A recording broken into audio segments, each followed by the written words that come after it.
family. My grandfather was a Muslim leader, and he had 19 children, and out of 19 children, he had 84 grandchildren. And obviously, he had to choose one to carry the spiritual pattern of the life and the teachings for the next generation. He asked, he had, obviously there had been some things that, some things had happened, some accidents that I should have been killed, but every single time before a danger was coming toward me, I saw the silhouette of a person that always was there, and I spoke of it openly to others. And my grandfather took that sign, obviously, that there is the spiritual leaders of Islam are looking over this boy, and they are protecting him. So he gave me very close attentions, and he taught me all the things I knew about Islam. I joined Hezbollah. I was in that army for about 3 years. I was studying Quran extensively then. My grandfather actually sowed this seed in my heart that I should share Islam with the poor, misled Christians, that have gone astray, and obviously remind and be a spiritual leader to our family outside Iran. I traveled to Malaysia, where I was caught with 30 illegal passports, put in prison. And so I started teaching Islam in the jail, and telling everybody what they must do, what are their duties toward Allah. And so I did this routine every day. I prayed obviously 5 times a day. Shiites do pray 3 times, and they include the 17 rak'ah in the 3 times. But what I did, because I wanted to spend more time with God, I did it at 5 separate times. And then in the end of the evening, I would pray extra prayers. I would have the habit of reading through the Quran cover to cover once every 10 days. And I had gained the spiritual powers out of Islam. In Quran, they have the Jannah, and the spiritual beings. And so speaking to them is not forbidden. In fact, there are stories of talking to them that Prophet Muhammad did. So I had been able to connect to that spiritual realm, and been able to acquire powers out of that.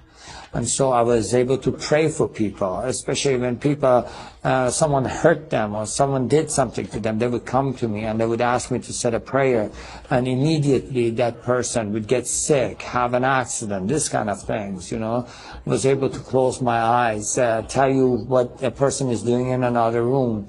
And so this had made me more power hungry.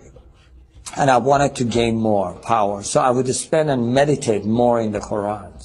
And so as I was doing that one night, I just was meditating in the verses. And there are words in the Quran that are repeated continually, repeatedly, but they have no meanings. They are the secrets of Quran. And so when I was meditating on this, a spirit entered the room, and it was much more powerful than I could handle, or I could overcome. And so I was filled with fear. And so I tried using all the tools Islam had given me. In the name of Allah, I command you to leave, Satan, I rebuke you, kind of things. And I used all those, and nothing was helping. At that moment, I was totally desperate, and I felt like it is choking me, choking the life out of me, and I felt like I'm dying in that cell.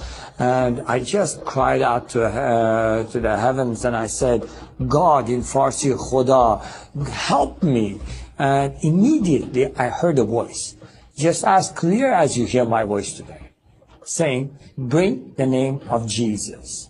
And at that moment, I really seriously did not give it 1 second of thought. I feel like going back, I was drowning. And a man that is drowning, you throw a rope, they would never question you about the color of the rope. and just grab on. And so I did. I said, Jesus, if you are true, show me yourself. And to this day, I have no idea. Obviously, going back, I'm thinking, why did you word it that way? Why didn't you just say, Jesus, help me? I don't know why, but that's the way it came out. And before I was finished with the sentence, everything was back to normal. Now, that was not my conversion. That was the beginning of my confusion. Why would Jesus help a Muslim? Now, I had done everything in my power to be a good Muslim. I had already tried to go and commit myself to in the way of Allah and be a martyr for Him, walking on the mines. And so the government of Iran is used to issue the people that are fada'i, or the ones that are willing to give themselves, to sacrifice themselves, a special Quran that had the stamp of the government. That I had participated in the executions by hanging. I had done everything that I thought I must do against the infidels, and anything and everything I must do to share Allah with others. So I knew that something is wrong, and that was not because I doubted Allah or doubted Islam or anything. I fully believed, and I didn't know what that is, and it just confused me. And so I tried to just forget about it, But that question, why would Jesus help a Muslim? Why would Jesus help a Muslim? That would just keep coming at me. I believe in Muhammad, the last prophet, I would think, the perfect religion. Why would Jesus come to help me? And so that 2 weeks period, I just got really confused, and I said, okay, I'm going to pray and fast and ask God Himself to show me the path.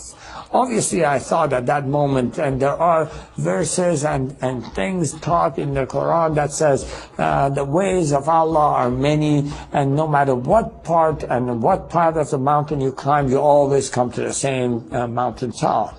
And I thought, maybe that is what God is, And then, no, maybe it is different for God. Maybe God has a specific way for me, and He wants me to follow that specific way.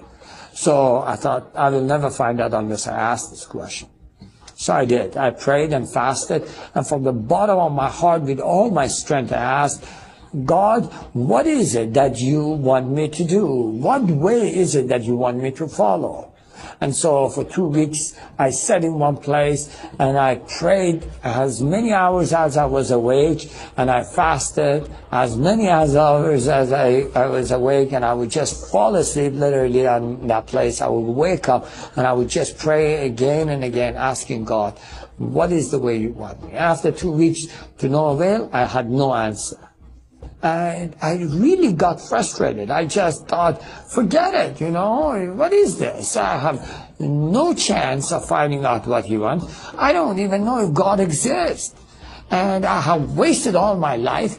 I have been afraid all my life, trying to do everything that would please Allah. And now He confuses me. If Allah is all great and He sees the heart, He knew in my heart I love Him.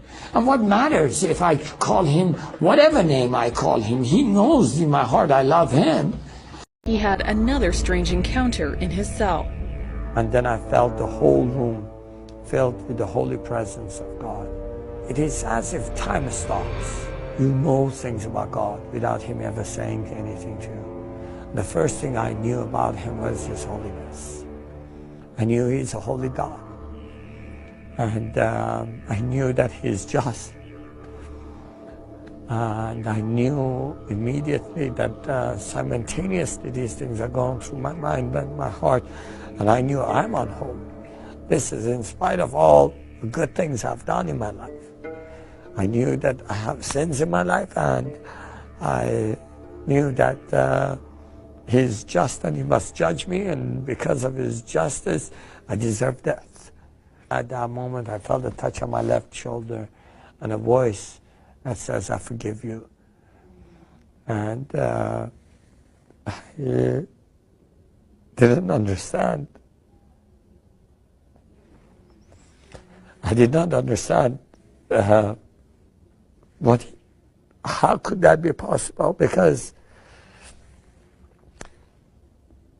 I had heard Allah is forgiving and merciful, but we cannot know His forgiveness till the day of judgment.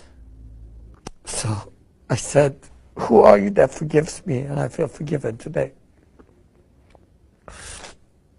And he said, I am the way, the truth, and the life. And I did not understand what that means because I had never heard those words. So I said, what is your name? And he said, Jesus Christ, the living God. I fell onto the floor and I just wept. He told his fellow prisoners what happened. Some shunned him, others followed him to faith.